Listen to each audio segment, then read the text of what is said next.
Hey guys, tonight we begin not with a wizard on an island, but with something far more haunting. What happens when revenge and redemption collide on an Italian mountain, just after the world has finished tearing itself apart? Because believe it or not, Shakespeare's tale of betrayal and forgiveness hits differently when set against the backdrop of post-war tribunals, partisan justice, and brothers who destroyed each other in the name of survival. From storm-wrecked conspirators to a scholar-turned-orchestrator of fate, this is The Tempest reimagined, where the magic isn't supernatural, but the dangerous kind that comes from 12 years of exile, accumulated knowledge, and a reckoning that can't be avoided. So before you settle in, take a moment to like the video and subscribe, but only if you genuinely enjoy what I do here. And let me know in the comments where you're tuning in from and what time it is for you. It's always fascinating to see who's joining us from around the world. Now, dim the lights. Maybe turn on a fan for that soft background. And let's ease into tonight's journey together to a villa in the mountains where the storm is just beginning. The storm descends upon the Apennine Mountains like the wrath of forgotten gods. Rain lashes the winding mountain road in sheets of silver fury, turning the gravel path into a treacherous river of mud and stone. Thunder splits the darkness above the pine forests, illuminating the peaks in brief, violent flashes of white light. The year is 1946, and Italy bears the scars of war like open wounds, burned villages, shattered bridges, roads pocked with craters where bombs fell like mechanical rain. A black Lancia sedan struggles up the mountain pass, its headlamps cutting feeble yellow cones through the deluge. Inside, 4 men sit in tense silence. At the wheel, Bruno Antonio Prospero grips the steering wheel with manicured hands, his silver hair slicked back, his expensive suit somehow remaining crisp despite the chaos around them. His face is sharp and calculating, the face of a man who has always known which side of history to stand on, whichever side promised survival and profit. Beside him sits Duke Alfonso di Napoli, corpulent and sweating, despite the cold, his jowls quivering with each bump in the road. He was once a powerful industrialist who supplied both sides during the war, a merchant of death who grew rich on the blood of partisans and soldiers alike. His breathing comes in labored gasps, and his fingers clutch a leather portfolio as though it contains his very soul. In the back seat, Duke Alfonso's son, Fernando, stares out the rain-streaked window, his young face angular and haunted. At 23, he has seen too much the Russian front, the retreat, the collapse. His uniform has long been discarded, replaced by civilian clothes that hang loose on his thin frame. His dark eyes reflect the lightning, empty and searching. Beside Fernando sits Sebastian di Napoli, Alfonso's younger brother, a weasel-faced man with darting eyes and a nervous habit of cracking his knuckles. He lights cigarette after cigarette, filling the car with acrid smoke that mingles with the smell of wet wool and fear.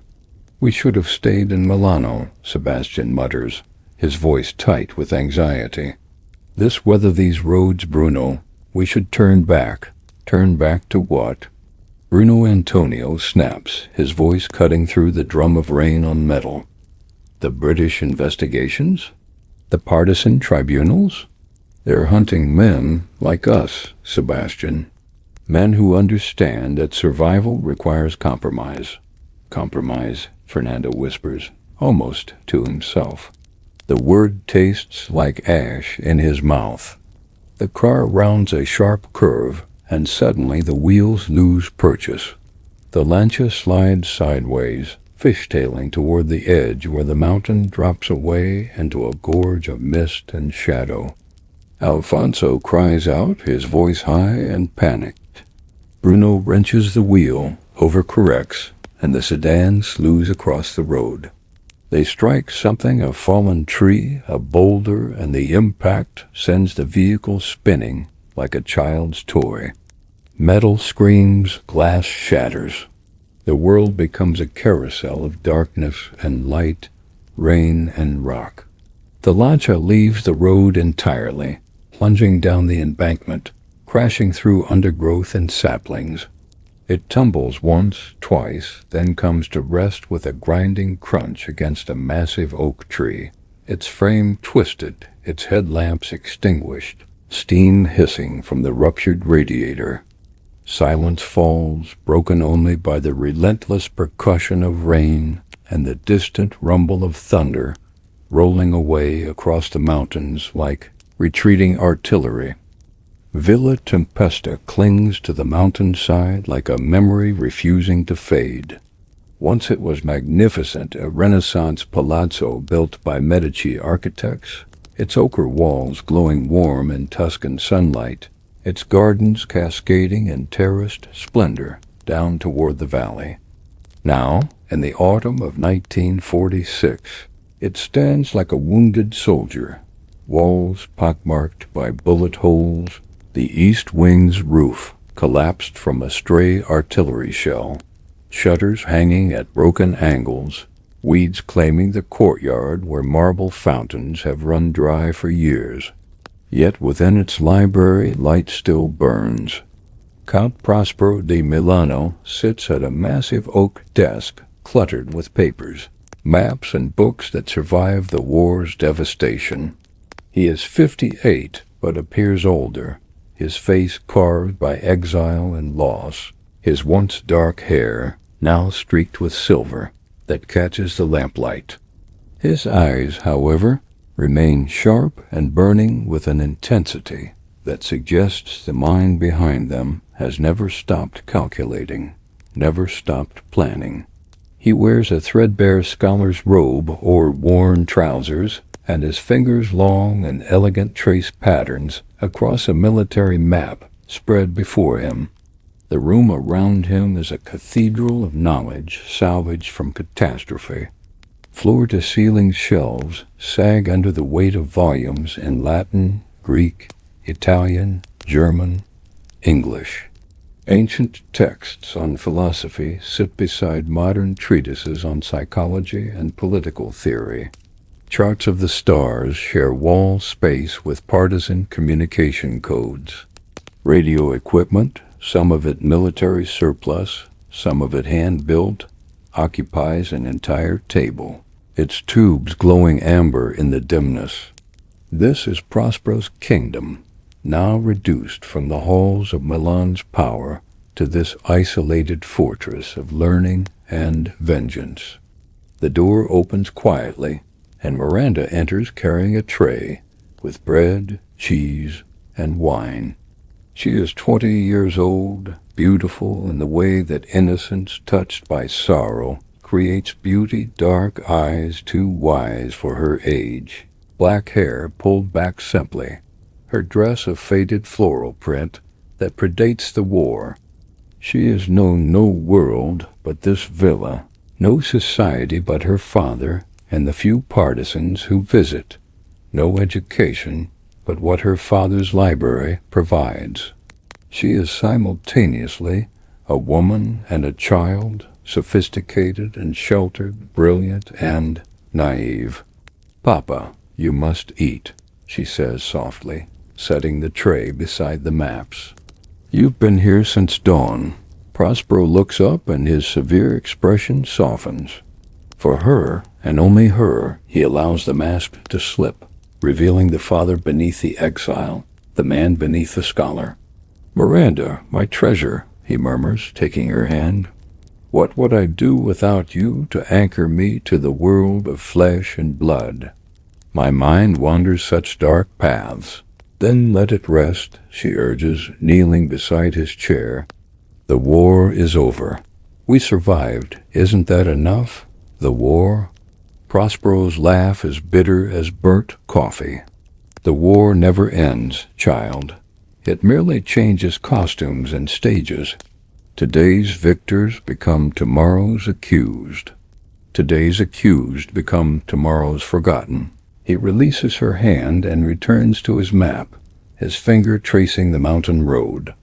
But sometimes, Miranda, sometimes the forgotten remember. And sometimes the stars align to give them back what was stolen. Before Miranda can respond, footsteps echo in the corridor, outside, quick, purposeful. The door bursts open and Ariel Corsini enters, rain streaming from his partisan jacket, his face flushed with exertion and excitement. "Senior Comte," he says breathlessly, his voice vibrating with barely contained energy. "It is done. The road, the storm, the timing perfect as you planned. The car went over exactly where you calculated. I saw 4 men inside." Prosper rises slowly, his full height imposing in the lamplight. A smile touches his lips, not warm but satisfied, like a chess master watching his opponent realize the trap too late. 4 men, he repeats softly. My brother Bruno Antonio among them? I cannot be certain in the darkness, Signor, but the car matched the description exactly. The Lancia sedan from Milano, traveling north. Then it is him. Prosper moves to the window, gazing out into the storm-racked night. Lightning illuminates his profile, noble, terrible, consumed. 12 years, Miranda. 12 years since your uncle betrayed me to the fascists, stole my position, my wealth, my city. 12 years since he branded me a subversive and drove us into this mountain exile, while he grew fat on collaboration and compromise. Father, what have you done? Miranda's voice trembles, caught between fear and awe. Prospero turns to face them both, his eyes blazing with purpose. I have called forth a tempest, he says quietly, and now the sea gives up its dead. Down in the ravine, consciousness returns like a cruel visitor. Fernando di Napoli opens his eyes to darkness and pain, his head throbbing where it struck the window frame. Rain pours through the shattered windshield, cold and relentless. The smell of gasoline fills the cramped interior, mixing with the copper scent of blood. Father? His voice cracks. Father? A groan answers him from the front seat. Duke Alfonso stirs, his face pale and slick with rain and sweat. Blood trickles from a gash above his eyebrow, but he lives. Beside him, Sebastian whimpers like a wounded animal, clutching his shoulder. Bruno? Alfonso calls hoarsely. Bruno, where are you? The driver's door hangs open, torn from its hinges.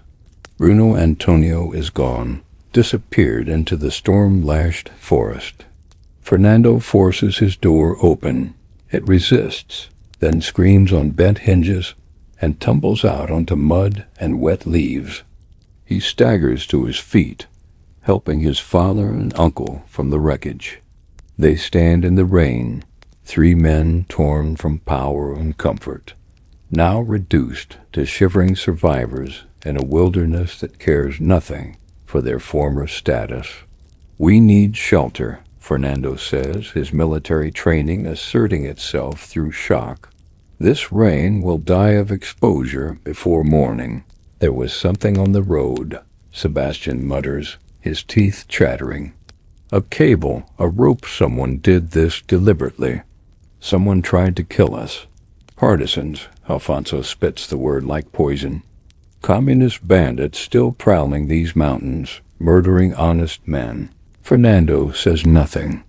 He knows the partisans distinguished between honest men and collaborators, and his father was never on the right side of that line. A sound reaches them through the rained footsteps on stone, deliberate and unhurried. From the darkness emerges a figure that seems born of the mountain itself. He is massive, broad-shouldered, and thick-limbed.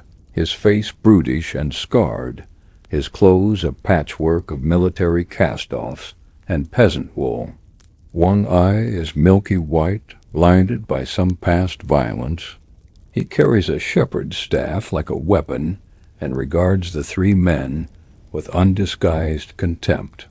"Who are you?" Alfonso demands, trying to summon authority his current state cannot support. The giant spits into the mud. "Caliban," he growls in a voice like grinding millstones. "This mountain is mine. You are trespassers." "We need help," Fernando says more diplomatically. "Our car crashed. We need shelter, medical attention." Need, Caliban mocks. Rich men always need something from those they've ground beneath their heels. "I know your kind, I fought your kind.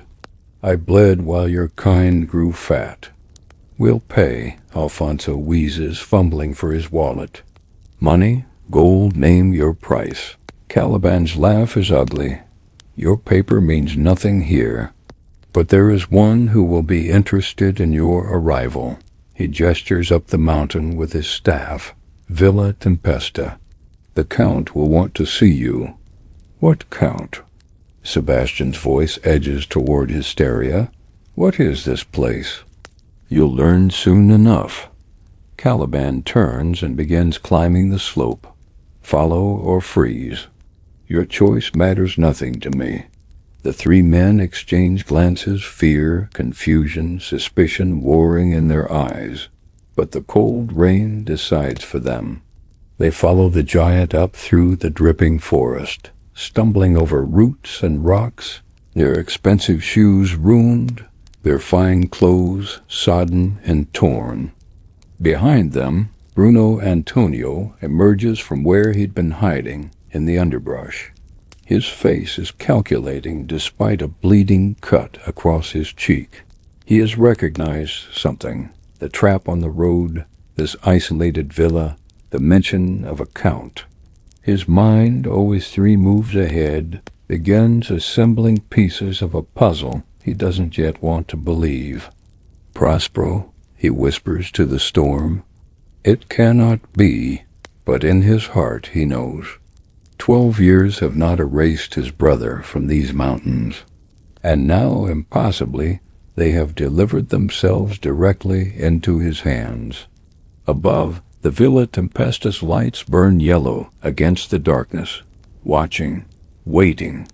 Within its walls, Prospero stands at his window like a maestro before an orchestra, ready to conduct a symphony of revenge, redemption, and reckoning that has been 12 years in composition. The Tempest has brought his enemies home, and now the real storm begins. The great hall of Villa Tempesta breathes with shadows and firelight. A massive stone fireplace dominates one wall, flames crackling within it, casting dancing orange light across frescoed ceilings where Renaissance angels peer down through centuries of neglect and smoke damage. The floor is patterned marble, cracked in places, missing tiles in others, but still magnificent in its decay. Tapestries hang moth-eaten on walls that once hosted diplomats and artists, now witness only to exile and scheming. Prospero stands before the fireplace like a judge awaiting the accused, his scholar's robe replaced now by a dark suit that, despite its age, maintains an air of aristocratic authority. His hands rest on a walking stick, not from infirmity, but as a prop of power, something to punctuate his words, to draw the eye, to command. The doors open, and Caliban herds the 3 bedraggled men inside. They enter like penitents entering a cathedral awed, despite themselves, by the ruined grandeur, uncertain of the reception awaiting them. Water pools beneath their feet. Alfonso's breathing echoes ragged in the vast space. Sebastian's eyes dart nervously, seeking exits, evaluating threats. Fernando alone stands with military bearing, though his face remains haunted. For a long moment, Prospero simply observes them in silence. The fire pops and hisses. Rain hammers the shuttered windows. Thunder rumbles like distant artillery. "Welcome, gentlemen," Prospero says finally, his voice cultured and cold, to Villa Tempesta. "I am Count Prospero di Milano, though perhaps, Duke Alfonso, you remember me by another name from another life?" Alfonso squints through the firelight, and recognition dawns like a sickness across his fleshy features. His face drains of what little color remained. "Prospero," he breathes, "but they said you were dead. The reports of my death have been, as the American writer noted, greatly exaggerated." Prospero's smile is thin as a razor. "Though not for lack of effort by some present in this room, I suspect." Sebastian edges toward the door, but Caliban blocks his path, staff held horizontal like a barrier. The scarred giant's single good eye gleams with satisfaction. "Sit," Prospero commands, gesturing to chairs arranged before the fireplace. "You are guests in my home, however involuntarily you've arrived. And Italian hospitality, even among enemies, demands certain civilities." "Guests?" Alfonso's voice regains some bluster. "We are victims of sabotage. That crash was no accident. The road was trapped. And this is kidnapping, false imprisonment." Strong words from a man who once signed denunciation papers that sent better men than himself to Regina Shelley prison. Prospero's voice cuts like a whip. "Tell me, Alfonso, do you dream of the faces? The men you sold to the fascist police? The partisans betrayed? The Jews whose assets you acquired for pennies while they boarded trains to the camps?" "That's slander," Alfonso sputters. "I was a businessman, nothing more. I navigated impossible circumstances. You collaborated." Fernando's voice is quiet but firm, and all eyes turn to him. He stares at his father with something between disgust and grief. "I learned the truth in Russia, father. Soldiers talk. Other officers knew our name, what it meant. How many died so you could prosper?" "You ungrateful," Alfonso begins, but Prospero raises his hand and silence falls as if commanded by invisible force.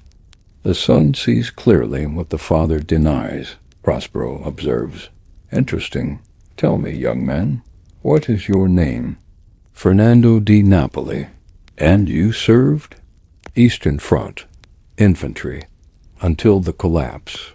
Prospero studies him with renewed interest, noting the haunted eyes, the lean frame that speaks of hardship rather than privilege, the way he stands apart from his father and uncle, physically present, but spiritually distant. "Then you, at least, have paid in blood for sins not your own," Prospero acknowledges. "There may be mercy in your account."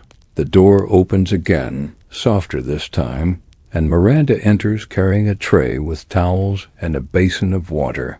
She moves with natural grace, unself-conscious, her attention focused on her task. When she looks up and sees the strangers, she stops, eyes widening. For Fernando, time suspends. He has seen many women before the war, during leaves, in occupied cities, but none like this. Miranda seems to exist outside the corrupted world he knows, untouched by cynicism or compromise, luminous in her simplicity. The lamp she carries makes her hair gleam like polished ebony. Her eyes hold depths of intelligence and innocence combined in ways he didn't know were possible. "Father," she asks softly, "should I bring medical supplies?" "Yes, child. These men are injured, and we are not barbarians." As Miranda moves to fetch supplies, Fernando cannot look away. And Prospero, watching this exchange with the calculating precision of a chemist observing a reaction, allows himself a small, secret smile. The pieces are arranging themselves on the board even more perfectly than he dared hope. Miranda returns with bandages, iodine, and clean water in a chipped porcelain bowl. She kneels beside Alfonso first, though the old man flinches at her approach, suspicious even of kindness. She works with practiced efficiency, cleaning the gash above his eyebrow with gentle hands that have tended wounds before her father's cuts from falling stone, Caliban's injuries from hunting, Ariel's burns from radio equipment. "You are kind," Fernando says quietly, watching her work. In a world that has forgotten kindness, Miranda glances at him, surprised. "Kindness costs nothing, Senor. It is cruelty that demands payment." Spoken like someone who has never encountered true cruelty. "You assume much about what I have and haven't encountered." Her voice remains soft, but carries unexpected steel. She moves to Sebastian next, examining his shoulder with knowing fingers. "Dislocated, not broken. This will hurt." Before Sebastian can protest, she braces his arm and snaps the joint back into place with swift precision. His scream echoes through the hall, then dissolves into whimpering gasps. "Where did you learn that?" Fernando asks, genuinely impressed. "My father's library contains many books, medical texts, anatomical studies. Knowledge is never wasted." She approaches Fernando last. "You're bleeding, Senor. Above your temple." "It's nothing. Let me be the judge." She raises her hand toward his face, and he instinctively catches her wrist gently, but firmly.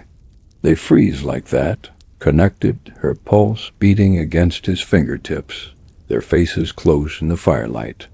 "Forgive me." Fernando releases her immediately. Reflex. Russia taught suspicious habits.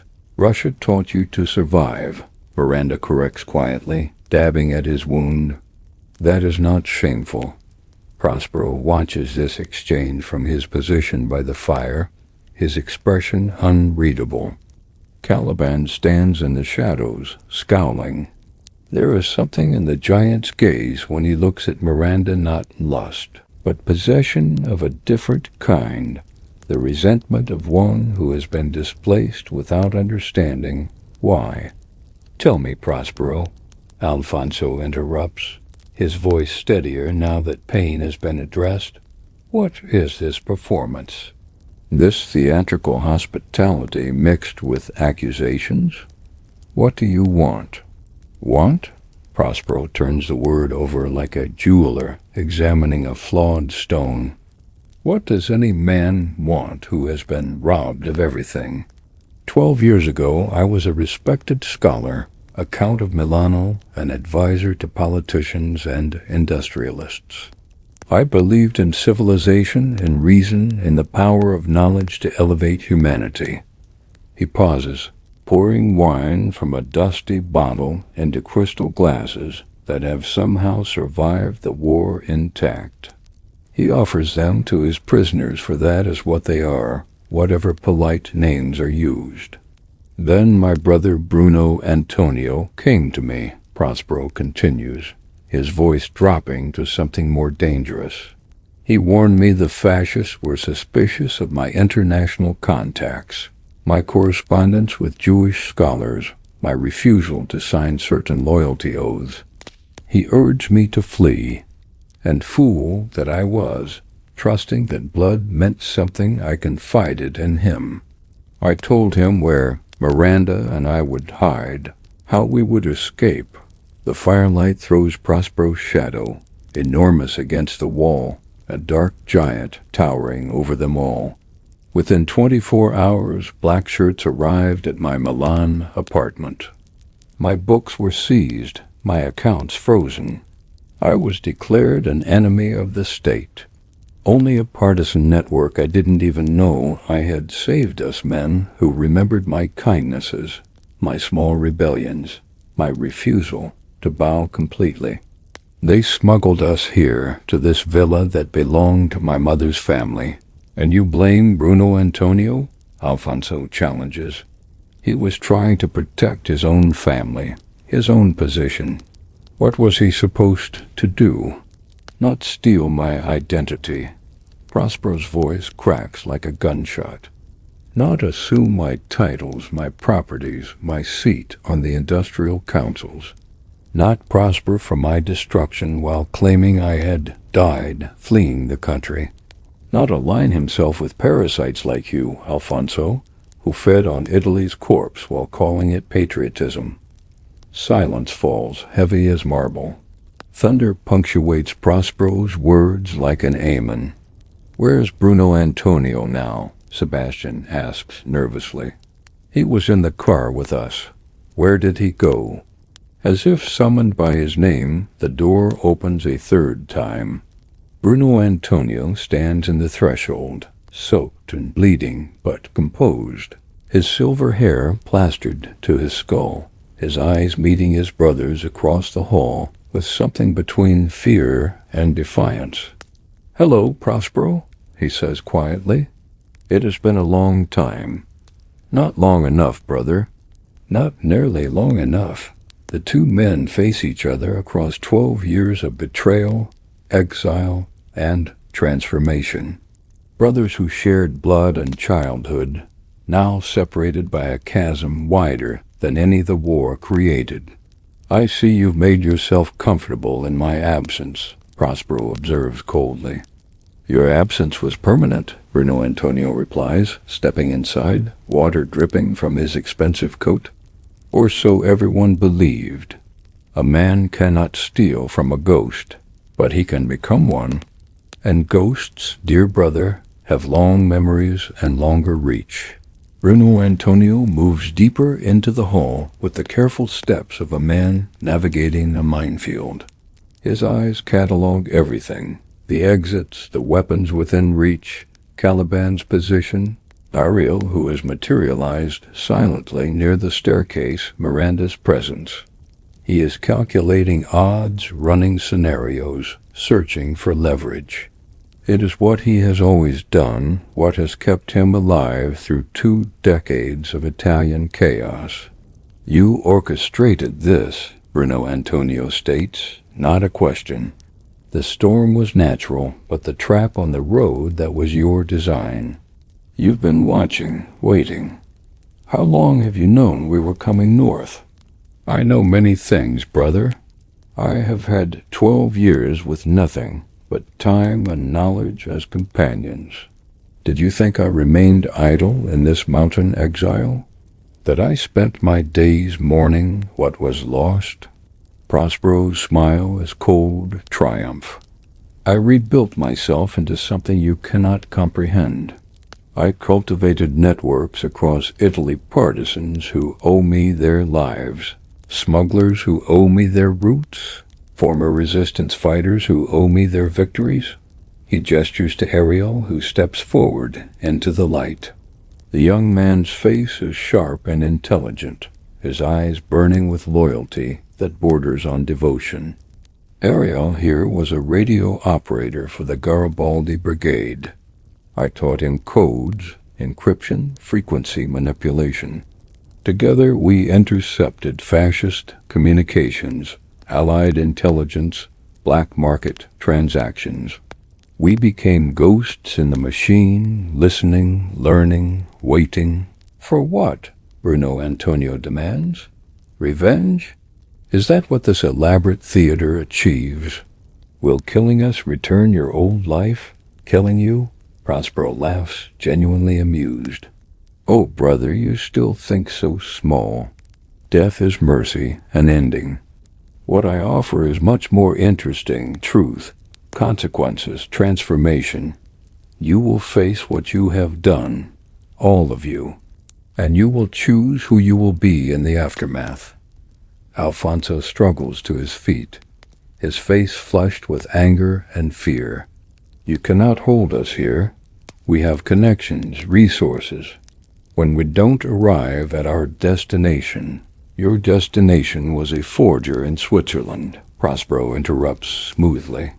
New papers, new identities, passage to Argentina, where other rats have fled. You think I don't know? I have read your correspondence, Alfonso. Every letter your courier carried passed through partisan hands first. I know about your Swiss accounts, your looted artwork hidden in Vatican storage, your desperate plan to disappear before the Allied tribunals expand their reach. The color drains from Alfonso's face. Sebastian makes a small, strangled sound. Even Bruno Antonio's composure cracks slightly. Impossible, Alfonso whispers. Improbable, perhaps, but not impossible for a man who has made information his fortress and knowledge his weapon. Prospero moves to the massive oak table that dominates one end of the hall. He opens a leather folder, revealing documents, photographs, typed reports. Your crimes are catalogued here, gentlemen. Not by me, I am merely the librarian. History itself has written these pages in blood and ash. Fernando rises from his chair, moving closer to examine the documents. His face hardens as he reads, each page another revelation about the father he thought he knew. His hands tremble slightly.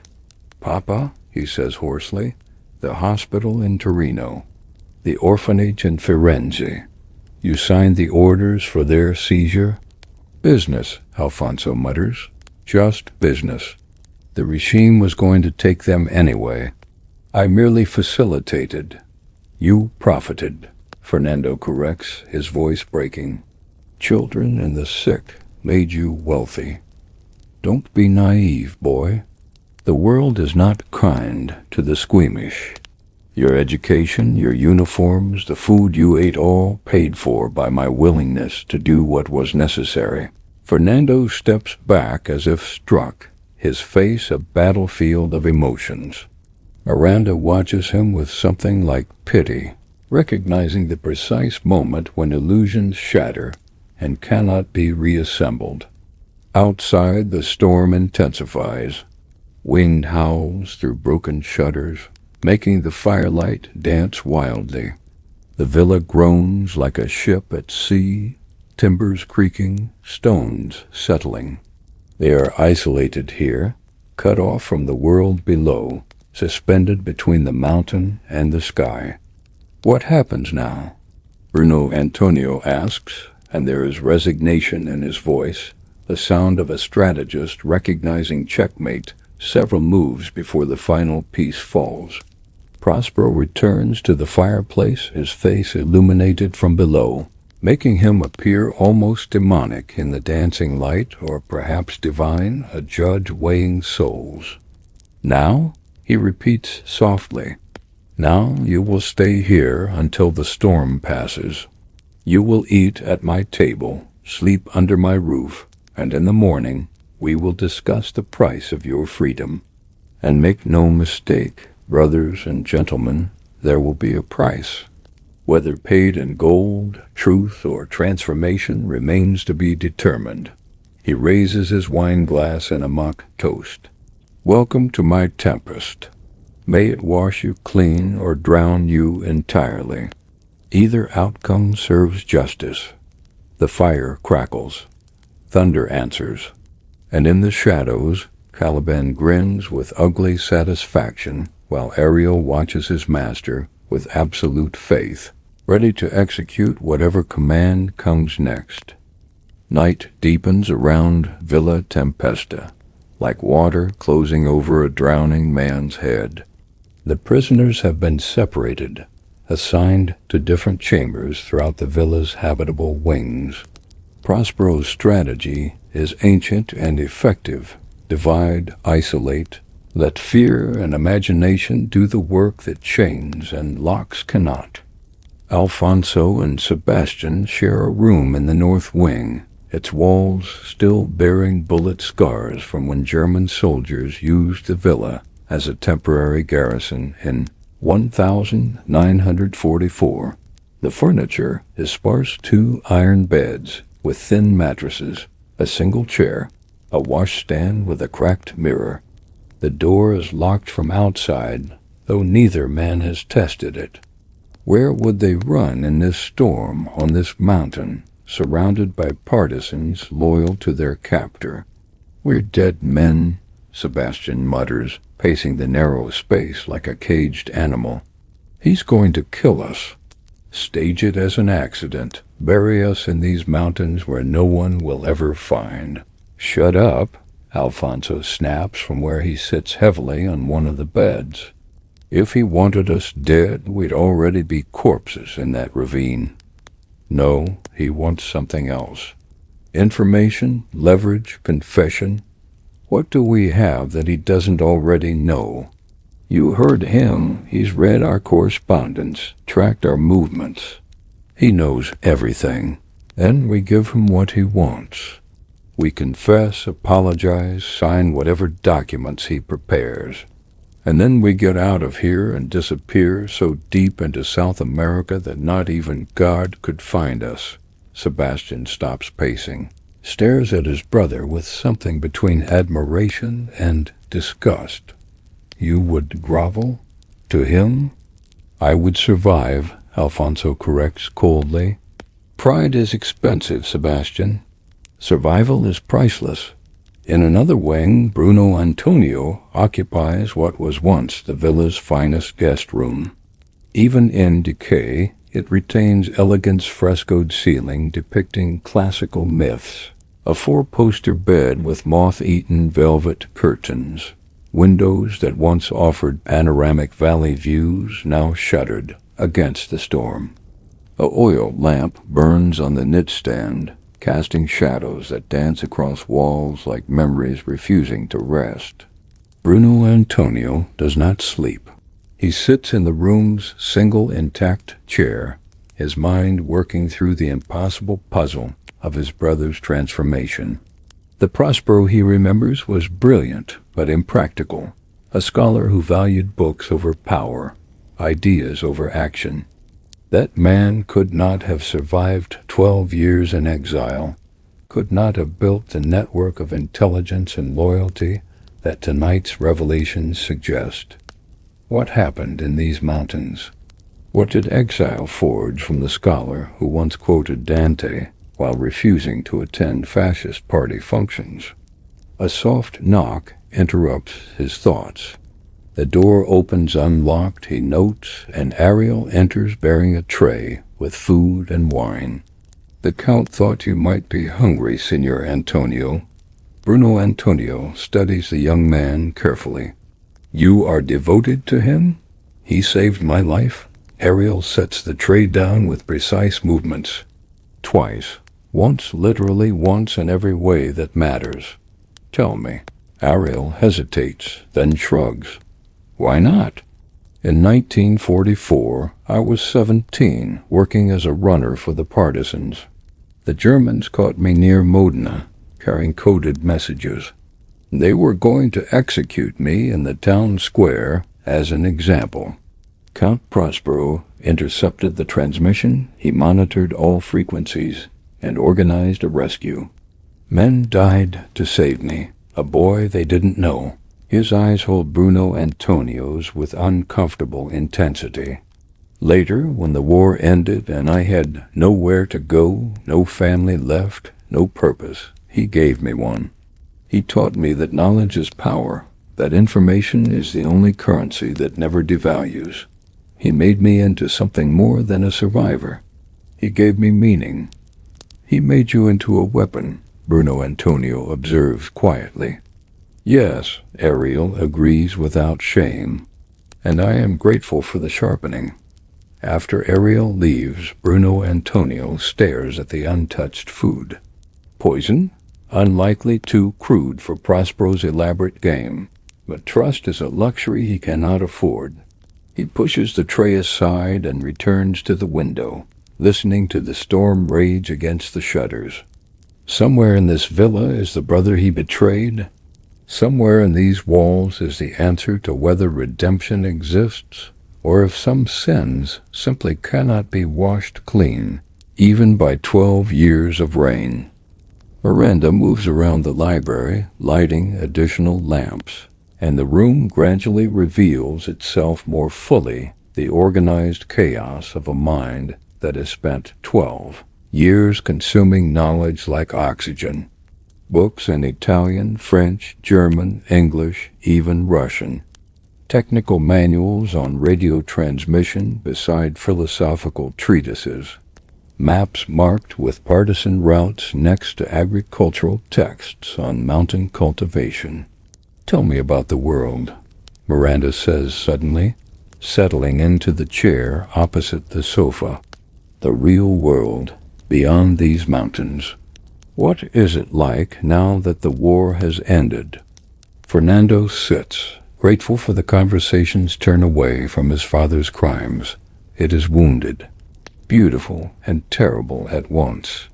Cities are rubble and reconstruction simultaneously. In Rome, children play in bombed-out palazzos, while architects argue over what should be preserved and what should be forgotten. In the north, factories restart their machines, but no one knows what they're building toward anymore. And the people? Exhausted.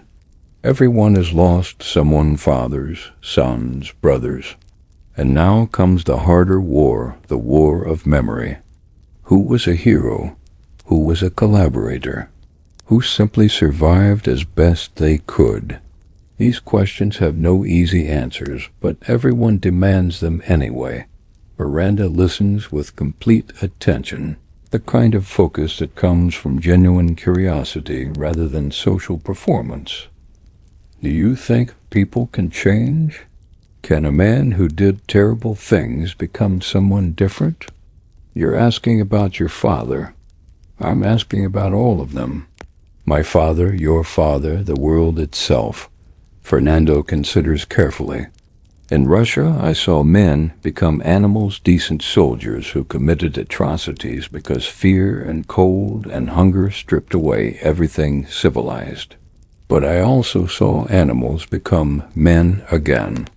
A German officer who shared his last bread with Russian prisoners. An Italian soldier who refused an order to execute partisans and took a bullet for his defiance. Change is possible, but it requires more than just wanting to be different. It requires sacrifice.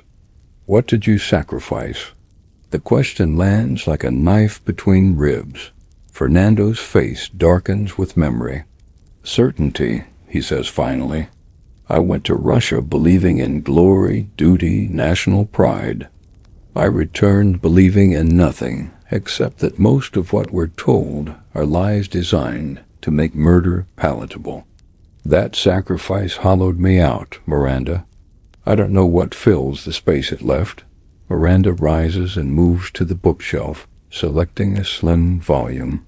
She returns and places it in his hands, Dante's Inferno, the pages soft with age and reading.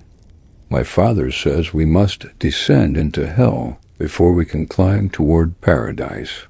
Perhaps your emptiness is not an ending, but a clearing space for something better to grow." Before Fernando can respond, heavy footsteps announce Caliban's arrival. The giant fills the doorway, his scarred face twisted with displeasure at finding them together. "The Count wants you," he says to Miranda, ignoring Fernando entirely. "In his chambers. Tell him I'll come shortly." "Now," Caliban insists, his voice rough with something that might be jealousy or possessiveness or simply long-simmering resentment, finally finding an outlet. "He doesn't send requests through me to be negotiated." Miranda's expression hardens a flash of steel beneath silk. "Caliban, you forget yourself." "I forget nothing." The giant's voice rises, and for a moment violence hangs in the air, like cordite smoke. "I remember when this villa was mine, when my mother tended these grounds before your father came with his books and his promises. I remember when he needed me, when my knowledge of these mountains kept him alive through 2 winters. Now I'm just the dog he whistles for, the muscle he deploys when his clever plans need crude force. That's not true. Miranda protests, but uncertainty colors her voice. Isn't it? You think he sees me as anything but a tool? A weapon to point at enemies? He took my home, made it his fortress, and I'm supposed to be grateful he lets me sleep in the servants' quarters. Fernando rises slowly, positioning himself between Caliban and Miranda. The soldier's instincts, dormant these past minutes of philosophical conversation, resurface instantly. The lady said she would come shortly, Fernando says quietly, his voice carrying the authority of someone accustomed to command. That should be sufficient. Caliban's attention swings to him like a gun turret acquiring a target. And who are you to speak in this house, fascist? Son of collaborators coming from dinner tables built on partisan graves? A man who knows when to step back. Fernando doesn't flinch, doesn't rise to the provocation. We are all prisoners of history here, friend. Some cages are just harder to see. For a long moment the two men face each other, the scarred giant and the haunted soldier, two kinds of damage staring across an unbridgeable divide. Then Caliban spits on the floor and turns away. Tell the Count his daughter will come when she's finished playing with the enemy's son, he growls, and disappears into the corridor's darkness. Silence settles like ash. Miranda trembles slightly, though whether from anger or fear or something else, Fernando cannot determine. I should go to my father, she says softly. Is Caliban right about how your father sees him? Miranda doesn't answer immediately. When she does, her voice carries a sadness that ages her beyond her 20 years. My father sees everything as pieces and games.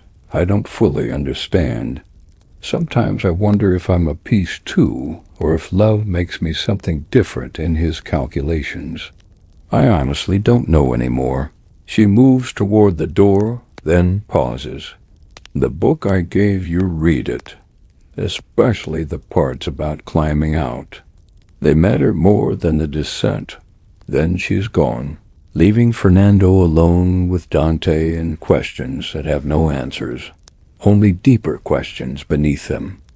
Prospero's chambers occupy the villa's highest habitable room, a converted tower study where windows on all sides once offered commanding views of the valley below.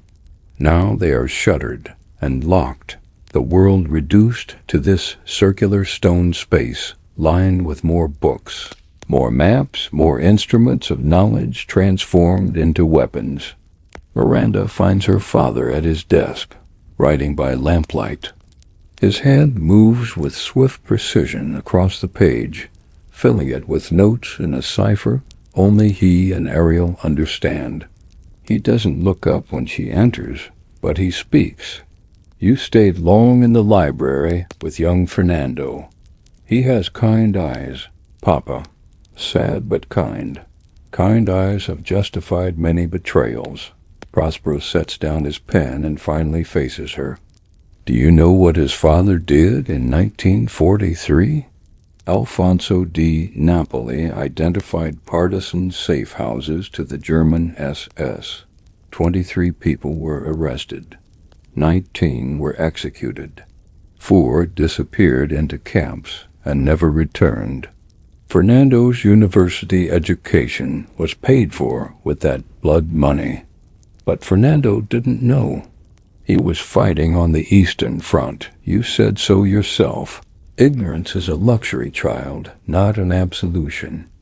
Prospero's voice softened slightly. I don't tell you this to be cruel. I tell you because you have never learned to protect yourself against the world's compromises. You see honesty where there may be manipulation, innocence where there may be strategy. Miranda sits on the window seat, drawing her knees to her chest like she did as a little girl. Do you remember when I was 10, Papa? When the German soldiers came to search the villa? Of course. You hid me in the priest hole behind the pantry. I could hear them shouting, breaking things. I heard you speaking to them in German, so calm, convincing them we were just scholars, harmless. When they left, I asked you how you stayed so calm when you were terrified. Do you remember what you told me? Prospero's expression shifts, memory softening the hard edges of present calculation. I told you that fear is an emotion. It demands to be felt, but it doesn't demand to be obeyed. Yes, and I have felt fear of many things these 12 years: hunger, cold, soldiers, isolation. But I have never feared becoming like you, Papa. Not until tonight. The words land like stones in still water, ripples spreading outward. Prospero rises slowly from his desk. What do you mean? I mean I see what you've become. Brilliant, powerful, just in your grievances. But also consumed, Papa. Everything is strategy. Everyone is a piece to be moved. Even me, I think. Especially me now with Fernando. Miranda, no, let me finish. Her voice remains gentle, but unyielding. You want him to care for me?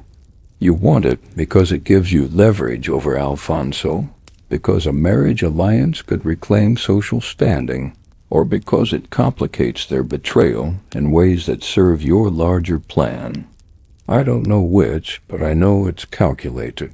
And I wonder, is there any part of your heart that isn't a game board anymore?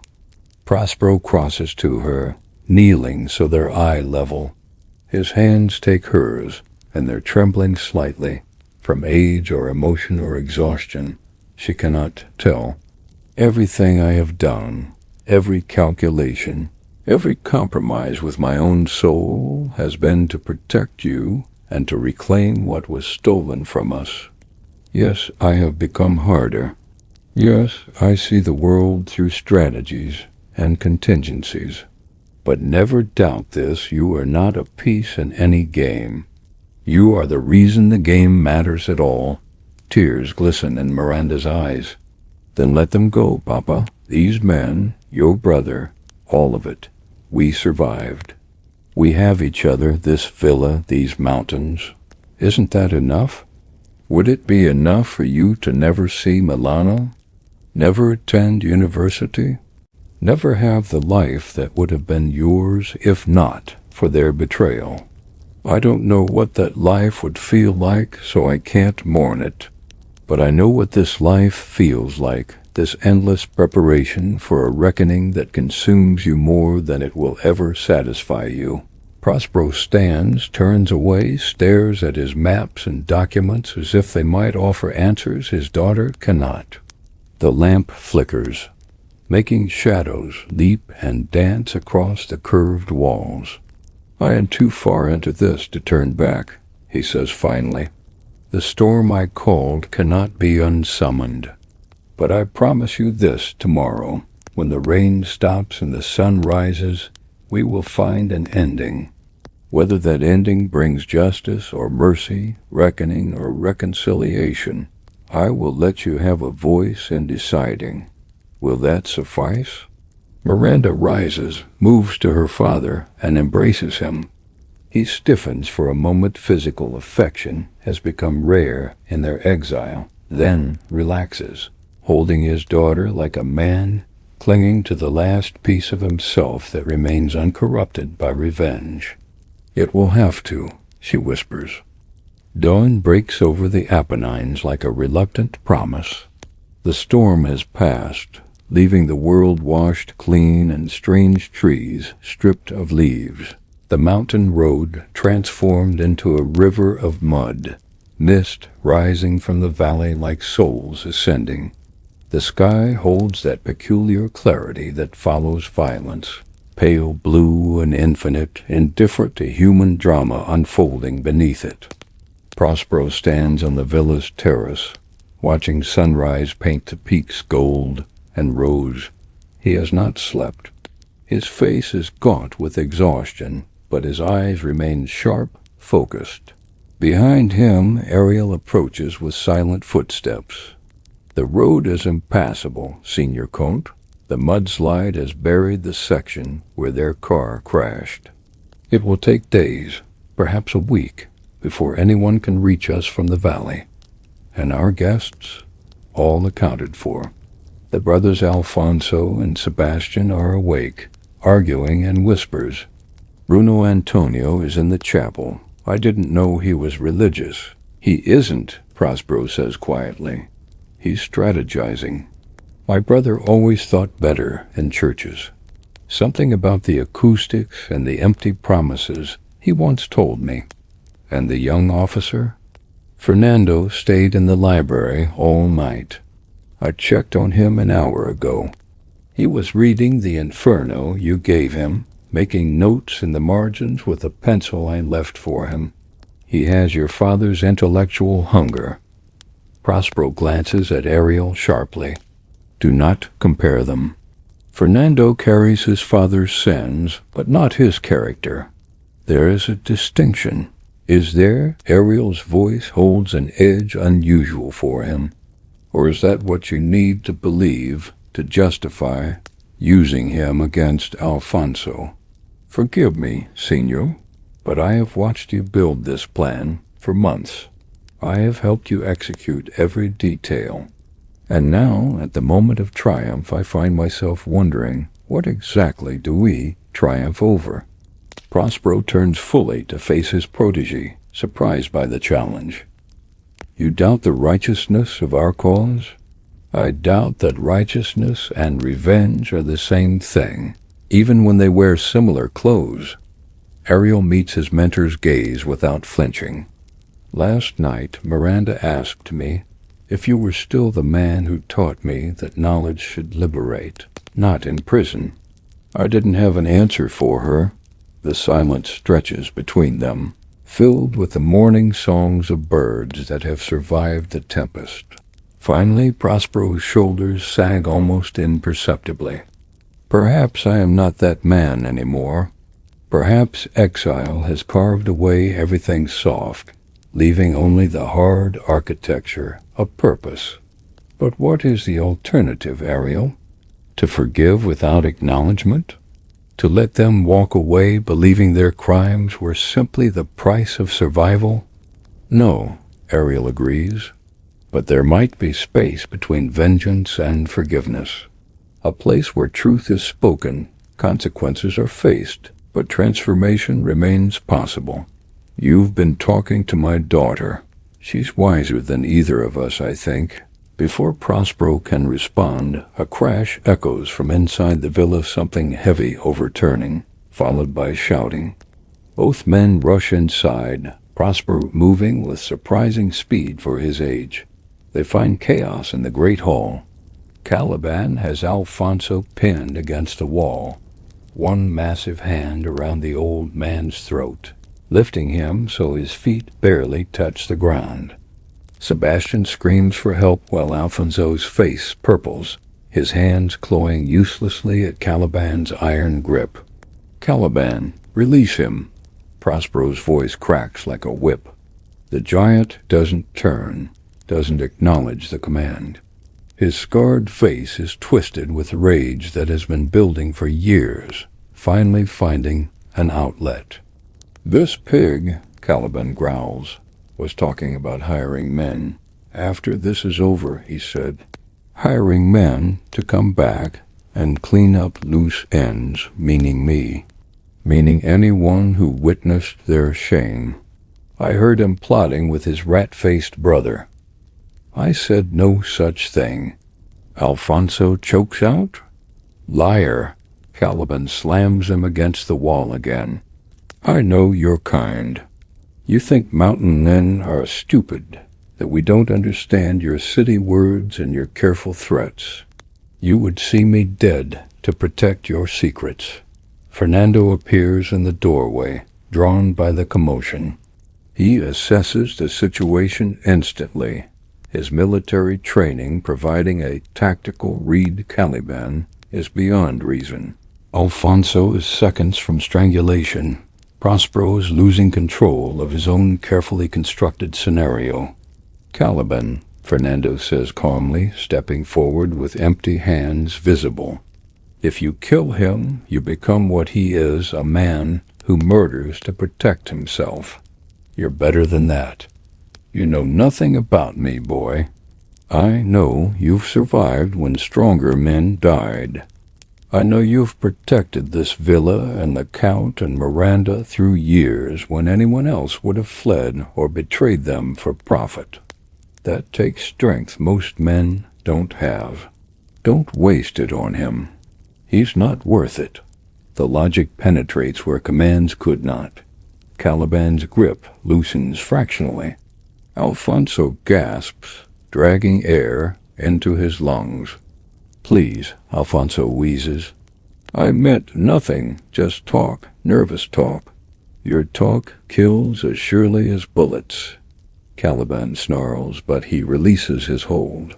Alfonso collapses to the floor, coughing violently. Prospero moves to Caliban, placing a hand on the giant's shoulder. Go. Walk the grounds. Clear your head. This is not finished, but it will be finished correctly. Caliban shakes off the touch and storms out, his footsteps thundering through the corridors like dying echoes of the storm. The morning sun floods the great hall through windows, thrown open to air out the night's tensions. Alfonso sits in a chair, Sebastian hovering over him with water and concern. Fernando stands apart, arms crossed, watching his father with an expression that mingles disgust and pity in equal measure. Miranda has joined them, her presence somehow calming the room's charged atmosphere. Prospero moves to the center of the hall like a judge taking the bench. But before he can speak, footsteps announce Bruno Antonio's arrival from the chapel. He enters with deliberate composure, though his clothes remain wrinkled and stained from the previous night's ordeal. It seems, Bruno Antonio observes, that your careful orchestration is fraying at the edges, brother. Men with grievances make poor instruments. They have a tendency to pursue their own music. Caliban's anger is justified, Prospero replies coldly, as is mine, as should be the anger of everyone in this room who has been touched by the corruption you and your associates represent. Corruption? Bruno Antonio's laugh is sharp. You always had the luxury of moral absolutism, Prospero. You could afford principles because you never had to make the choices that survival demanded. I navigated a fascist regime, a world war, occupation, liberation, and I kept our family name intact through all of it. You stole our family name. Prospero's composure finally cracks, his voice rising. You wore my titles, signed documents with my authority, profited from my connections while declaring me dead. That isn't survival, Bruno. That's grave robbery performed on a living man. You were dead to the regime. Would you have preferred I let the black shirts seize everything? Let the family properties be confiscated, the accounts frozen, our mother's legacy dissolved into state coffers? I preserved what I could. For yourself. For us. Bruno Antonio's own control slips. Do you think I slept easy knowing what I'd done? Do you think I didn't look for you, hope you'd survived, pray for some way to make things right? Yet when you discovered I lived, when partisan networks surely passed word that Count Prospero haunted these mountains, you did nothing. You continued the charade. You allied yourself with men like Alfonso, who turned profit from suffering. Bruno Antonio has no answer to this. His silence is admission enough.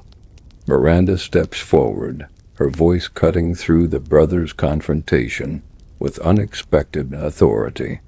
What would you have him do now, father? What ending to this story serves anyone? Truth, Prospero answers. Public acknowledgement of what occurred. Legal restoration of my name, my titles, my properties. and testimony. Bruno Antonio will testify at the Allied tribunals about Alfonso's collaboration, about the network of industrialists who profited from both fascist and German occupation. Alfonso lurches to his feet, his face apoplectic. You cannot. I have immunity, agreements with the Americans didn't see. You have promises from mid-level officials who don't yet know the full extent of your crimes, Prospero counters. But documentation changes everything. And I have documentation. He nods to Ariel, who produces a leather satchel and begins removing files, photographs, ledgers, the evidence of 12 years' patient collection, partisan intelligence networks feeding information to a scholar who transformed himself into an archivist of guilt. Hospital seizures, Ariel recites, laying out documents. Orphanage properties sold to German command for officer housing. Factory equipment liquidated, the proceeds never reaching Italian workers, but diverted to Swiss accounts. And here, most damning lists of partisan sympathizers provided to SS units in exchange for industrial contracts. Fernando moves closer, examining the documents with a historian's eye. Each page is another revelation, another piece of the father he thought he knew, dissolving into a stranger built from compromise and collaboration. Papa, Fernando says quietly, is any of this untrue? Can you look at me and say these documents are falsified? Alfonso's mouth opens and closes soundlessly. Sebastian has gone pale as parchment, recognizing that the carefully constructed escape to Argentina has collapsed into impossibility. I did what the times demanded, Alfonso finally manages. Any man in my position would have... Not any man, Fernando interrupts, his voice steady but filled with grief. Better men refused. Better men died rather than profit from occupation. You taught me about honor, Father, about duty and legacy and the importance of our name. But our name is written in ledgers of blood. He turns to Prospero. What happens to him? To them? That depends, Prospero says, his gaze shifting to Bruno Antonio, on whether my brother chooses truth over continued complicity. If he testifies, provides his own documentation, confirms what we've compiled, then there may be a path forward. For him, at least, Alfonso and Sebastian will face justice regardless. Bruno Antonio stares at his brother across the years and choices that separate them. And if I refuse, then you remain what you've become, a thief wearing a dead man's name, and I will pursue restoration through every legal, political, and public channel available, until either I succeed or die trying. I am patient, brother. Exile has taught me nothing if not patience. The morning light streaming through the windows illuminates dust motes dancing in the air, makes the faded frescoes on the ceiling seem almost alive again. In this light, the brothers look remarkably similar, two versions of the same man, divided by choices made in moments of crisis. Let me speak with him, Miranda says suddenly. Alone, just for a moment. Prospero looks surprised. Miranda, please, Papa. You've had 12 years to prepare your case. Give me 5 minutes to speak as family, not as advocates or accusers. After a moment's hesitation, Prospero nods. 5 minutes. The library becomes a confessional. Miranda has led Bruno Antonio here, away from the accusations and evidence, into this sanctuary of books where knowledge exists, without judgment, simply waiting to be understood. They sit across from each other in the worn leather chairs. Bruno Antonio looks older than his years, the morning light revealing lines that night obscured. Miranda studies him with the direct gaze of someone who has never learned the social art of looking away. Do you know, Miranda begins quietly, That I have only 3 memories of life before this villa? I was 8 when we fled Milano. I remember a house with a garden where roses grew. I remember my father laughing, really laughing, not the bitter sound he makes now. And I remember a man with silver hair who brought me sweets and called me his clever little bird. Bruno Antonio's face transforms with pain. You remember me? I wasn't certain until last night. 12 years changes faces. But the way you stand, a certain gesture with your hands, it came back to me. You were kind to me once, Uncle. The word uncle lands like a stone in water. Bruno Antonio's composure, finally, completely shatters. His hands cover his face, and his shoulders shake with silent weeping. I am so sorry, he whispers through his fingers. Miranda, I am so profoundly sorry. For your father, for you, for the life you should have had. I told myself I had no choice, that circumstances forced my hand. But the truth is simpler and more damning. I was afraid.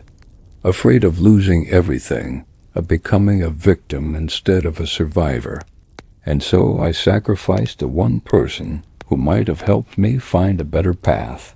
Miranda lets him cry, offering neither comfort nor condemnation, simply witnessing.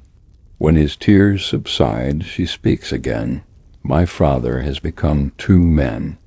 One is the scholar who taught me Latin by candlelight, who explained the stars and the mechanics of radio waves, who made exile into education. The other is the architect of this revenge, who has spent 12 years building toward this moment. I love the first man. I fear the second is consuming him entirely. What would you have me do? I would have you give him what he needs, not revenge, but recognition. Admit what you did, not because documents compel you, but because it is true and truth matters. Help him remember that justice and destruction are not synonyms. Bruno Antonio rises, moves to the window overlooking the courtyard where morning glories still bloom despite neglect. If I testify against Alfonso, I implicate myself. There were transactions I facilitated, connections I maintained with his network. The Allied tribunals will not distinguish between active collaboration and convenient blindness. Then you'll pay that price, Miranda says simply. But you'll pay it as a man who chose truth over self-preservation. That has to count for something, doesn't it? In the final accounting, you are very young to be so certain of how moral accountings work.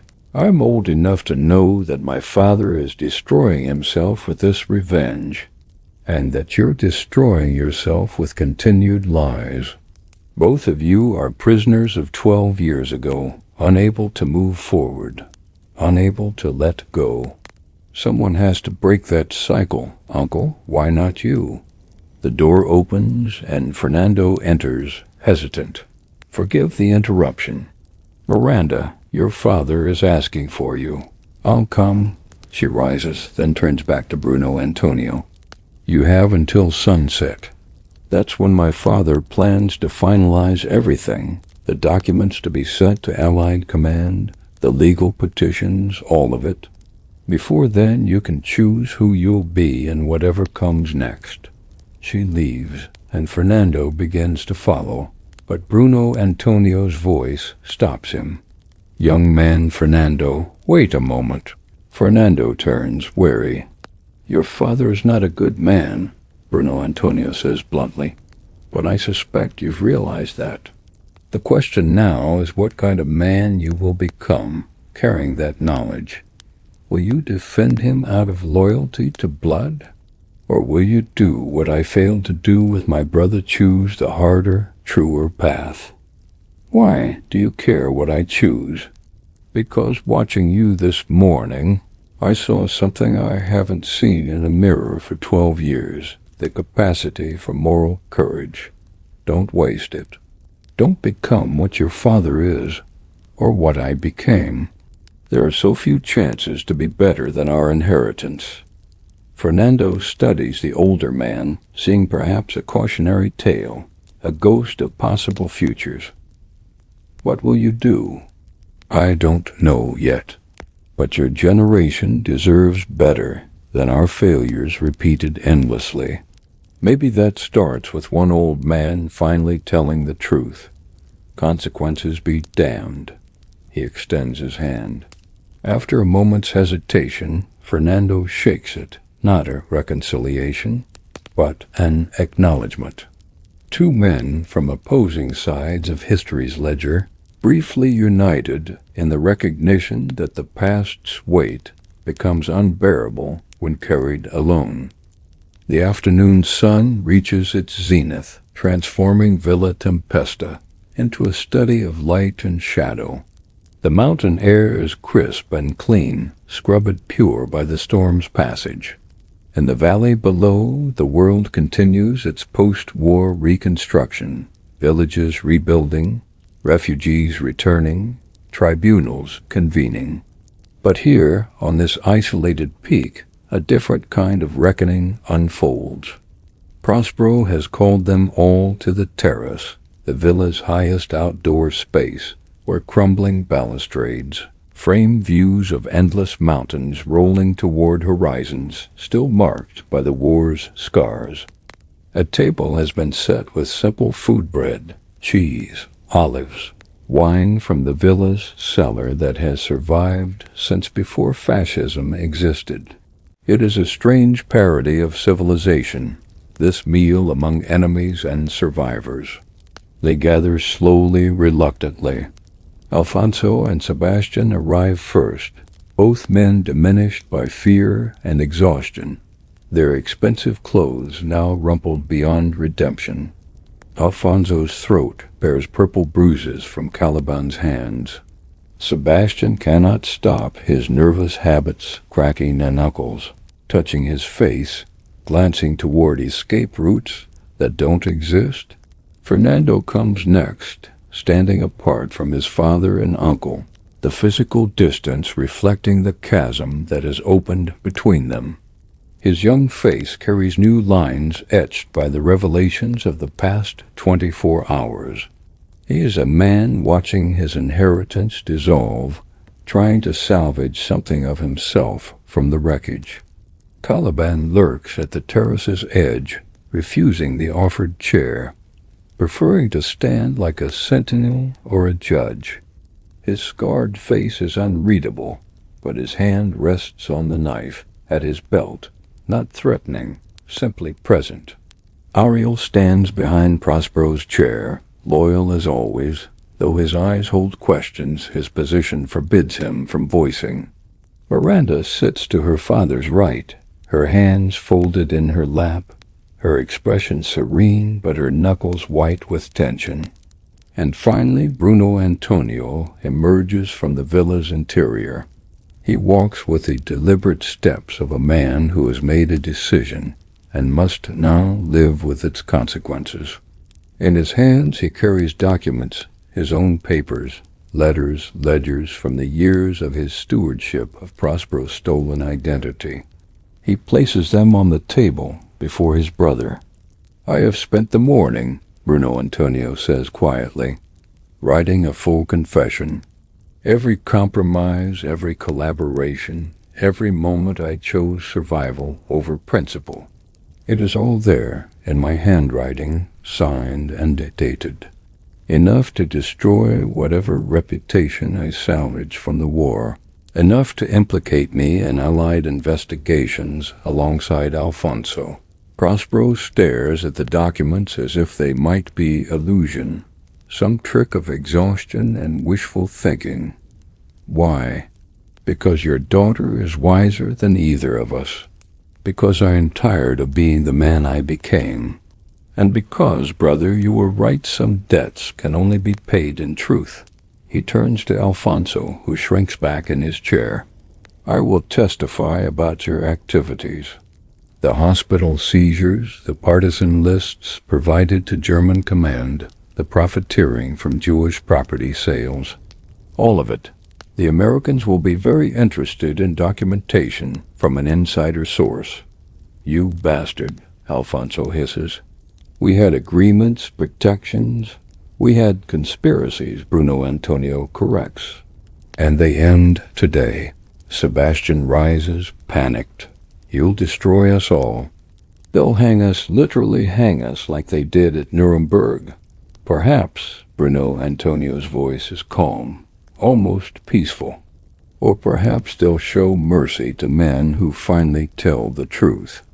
Either way, I am finished running from what I am.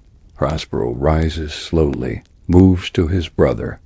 For a long moment they stand face to face, two men who shared childhood and blood, separated by choices, and now potentially reunited by confession. This does not erase what you did, Prospero says. I know. This does not restore the 12 years we lost.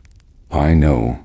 But it is a beginning. Prospero's voice breaks slightly. It is enough to begin. The brothers embrace awkwardly at first, then with genuine emotion. 12 years of anger and grief and loss pouring out in this simple gesture. Miranda watches with tears streaming down her face. Even Ariel looks away, giving them privacy in this moment of raw vulnerability. When they separate, Prospero addresses the group. Here's what will happen. Bruno Antonio's testimony and my documentation will be delivered to Allied Command in Firenze. Alfonso and Sebastian will be held here until military police arrive to take custody. The charges will be formal, public, and comprehensive. And him?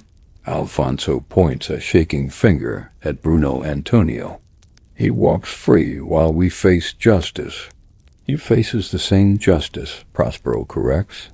The difference is he faces it with testimony that might serve truth, while you face it with nothing but denials and documented crimes.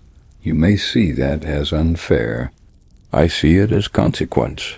Alfonso collapses back into his chair, the fight draining from him like water from a punctured skin.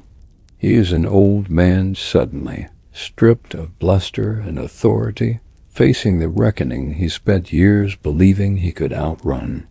Sebastian weeps quietly, his face buried in his hands, the sound pitiful and small against the mountain vastness. Fernando approaches his father slowly, kneeling beside the chair, so they are eye level. Papa, I need to know something. When you sent me to Russia to the Eastern Front, was it because you believed in the cause? Or because having a son in uniform provided useful cover for your business dealings? Alfonso cannot meet his son's eyes. The silence stretches, becomes its own answer. I see. Fernando's voice is hollow. Even that was transactional. Fernando, you don't understand the pressures, the impossible choices. I understand perfectly. Fernando stands, and there is finality in the gesture. I understand that you built an empire on the suffering of others and called it survival. I understand that every medal I earned, every wound I took, was part of your camouflage. And I understand that I have a choice now that you never gave me to be something different. He turns to Prospero. My father's crimes are his own. I had no knowledge of them, no participation in them. But I won't offend him or minimize what he's done. If your documentation requires testimony about his character, about what I observed growing up in his household, I will provide it truthfully. You would testify against your own father? Sebastian's voice is shrill with disbelief. I would testify for truth, Fernando corrects quietly. There's a difference. Miranda rises and moves to Fernando's side, not touching him but standing close enough that her solidarity is unmistakable. The gesture is not lost on anyone present, least of all Prospero, who watches with complex emotions warring across his face. And what will you do after? Prospero asks Fernando. When the tribunals conclude, when your father is sentenced, when the Di Napoli name is synonymous with collaboration, where will you go? What will you become? Fernando considers the question seriously. I thought about that all night, reading Dante in your library. He writes about climbing out of hell toward purgatory, toward the possibility of paradise. But first, he says, you have to acknowledge where you are.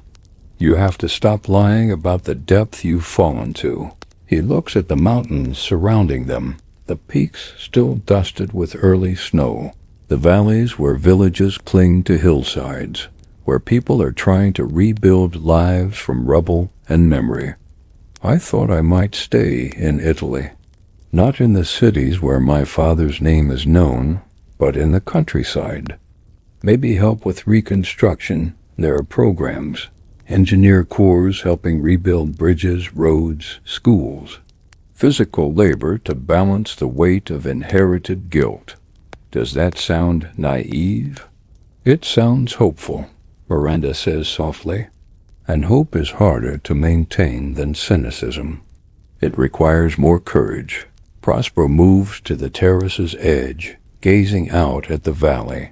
When he speaks, his voice carries the weight of 12 years' reflection, finally reaching conclusion. I called forth this tempest, believing I wanted revenge. I spent years preparing for this moment, documenting crimes, building networks, positioning pieces on a board I thought I controlled completely. But tempests, once summoned, follow their own logic. They reshape landscapes in ways the summoner cannot predict. He turns back to face them all. My brother has chosen truth over self-preservation. This young man has chosen principle over family loyalty. Even Caliban's rage, which nearly derailed everything, arose from justified grievance I had stopped seeing clearly. And my daughter, his voice softens, my daughter has shown me that the scholar I was might still exist beneath the vengeful exile I became. What are you saying, Papa? Miranda asks. I am saying that justice will be served. Alfonso and Sebastian will face tribunals. Documentation will be provided. But vengeance? That, I think, I will relinquish. It has been a poor master, revenge. It sustains, but it does not nourish. It focuses, but it blinds. It keeps you alive, but it prevents you from living. He approaches Alfonso, who looks up with fear and confusion mingled on his face. You will pay for your crimes through legitimate channels. The law, imperfect as it is, will render judgment.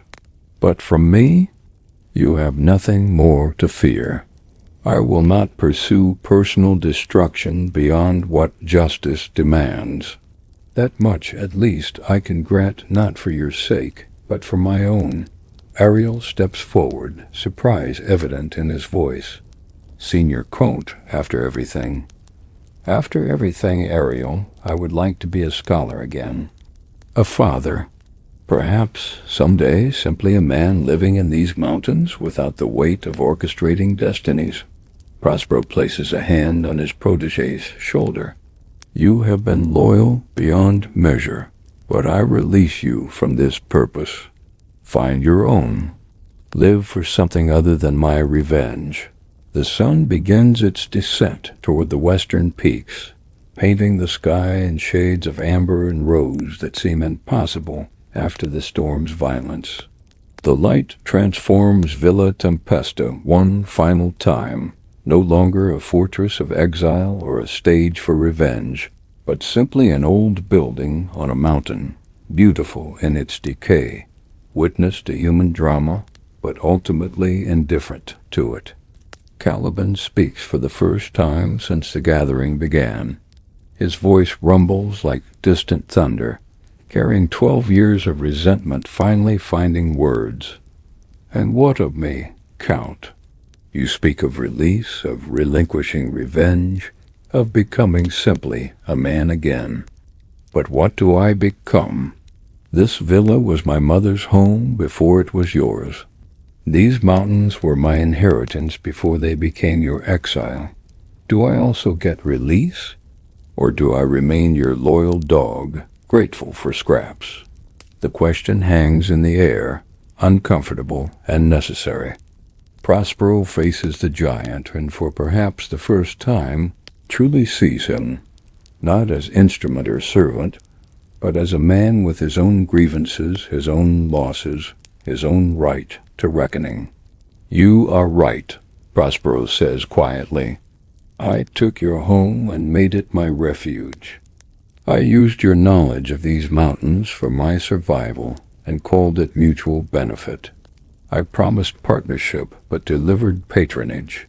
For that, Caliban, I apologize.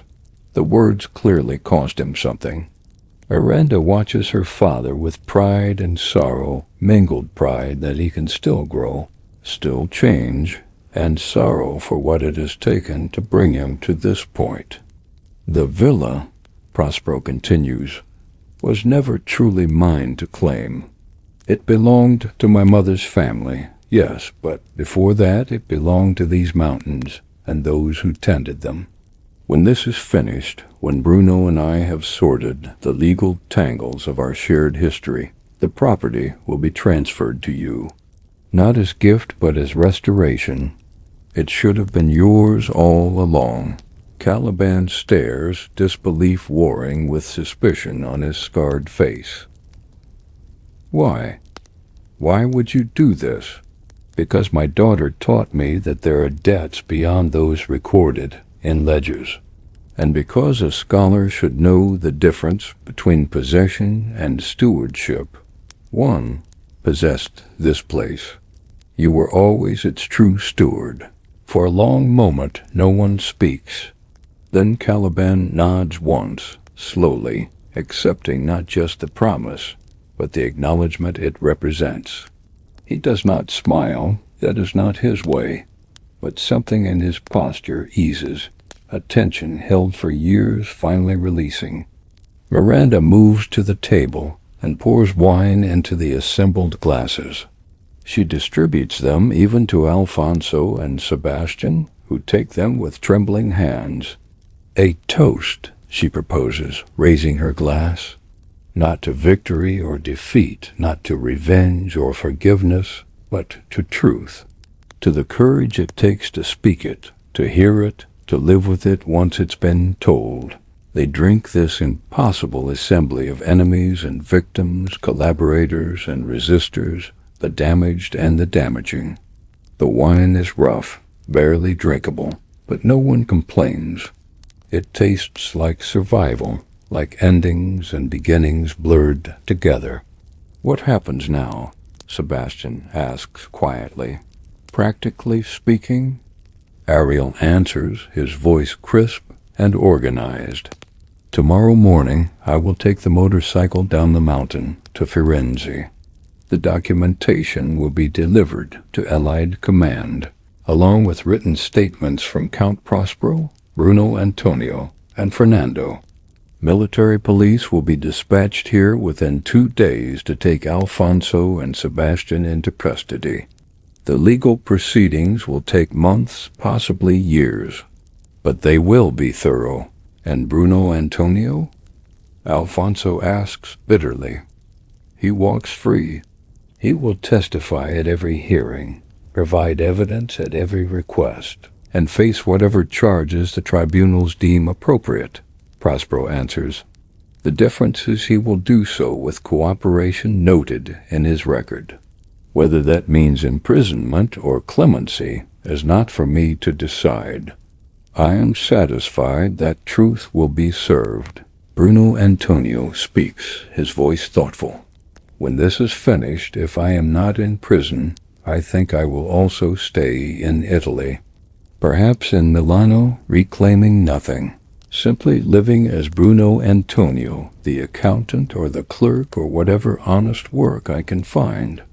Building a different legacy than the one I've carried. The brothers Antonio, Prospero observes with faint irony, starting over as old men.